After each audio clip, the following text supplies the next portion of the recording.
নৈহাটির বড় মায়ের মন্দিরে আজ সকালে এমন একটি ঘটনা ঘটে যা শুনে নৈহাটির সমস্ত মানুষ এখনো অবাক।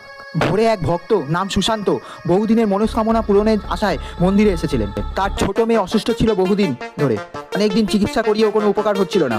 মন্দিরে ঢোকার আগেই তিনি মন থেকে প্রার্থনা করলেন, মা, যদি সত্যিই তুমি আমার প্রার্থনা শোনো তবে আমার মেয়েকে জীবিত করে দাও। দ্বীপ জেলে বড় মার প্রতিমার সামনে প্রণাম করার সঙ্গে সঙ্গেই মন্দির জুড়ে এক মৃদু ঝোড়ো হাওয়া বয়ে যায়। আচমকাই ঘন্টা বেজে ওঠে, অথচ কেউ ছোঁয়নি।